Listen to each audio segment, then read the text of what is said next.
Krampus, aka It's a Better Lesson Than Coal. Krampus is a 2015 horror Christmas movie by Michael Dougherty. While the holiday season represents the most magical time of the year, ancient European folklore warns of Krampus, a horned beast who punishes naughty children at Christmas time. When a dysfunctional family squabbles, causing young Max to lose his festive spirit, it unleashes the wrath of a fearsome demon.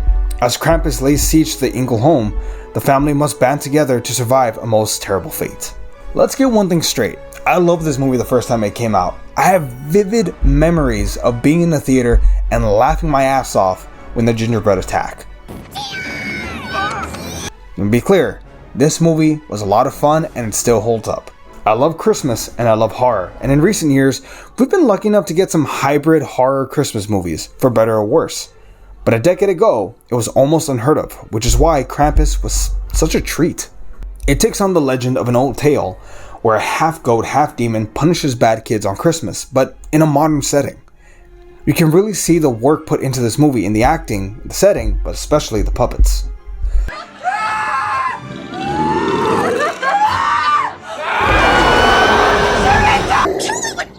Now, these practical little monsters really do make the movie pop.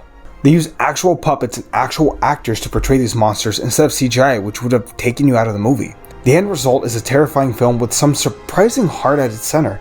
As I've aged from a young man to a grumpy old-timer, I really do sympathize with the difficulty of hosting Christmas when you know not everyone gets along. There are a few odd things in this movie, like the nonchalant way they act when a family member bites it.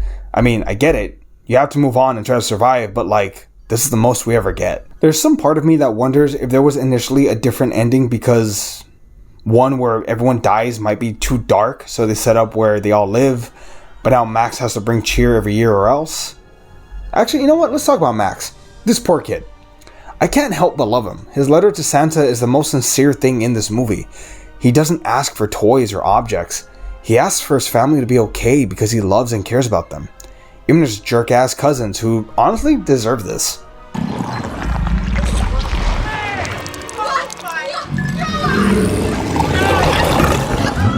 This movie is a ton of fun, and frankly, I wish we had more like it.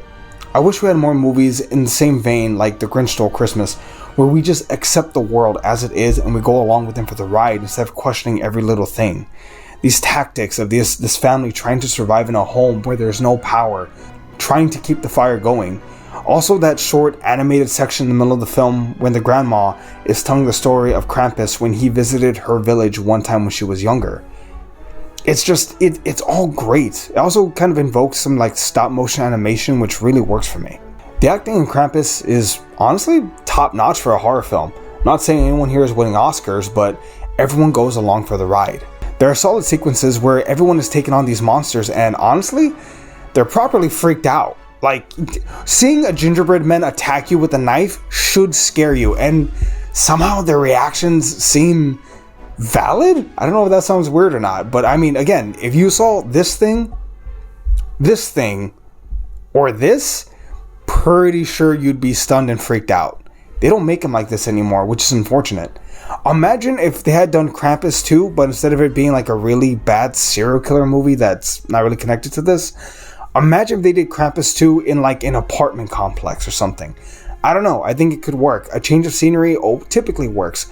Look at Evil Dead Rise. Sorry, I'm just fantasy making Krampus 2, The Return of Krampus.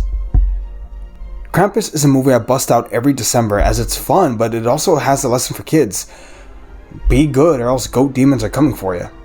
For me, it's a 7 out of 10, but what do you think? What movies are usually on your wish list around Christmas time? Let us know in the comments below, and we'll see you next time. Bye, everyone.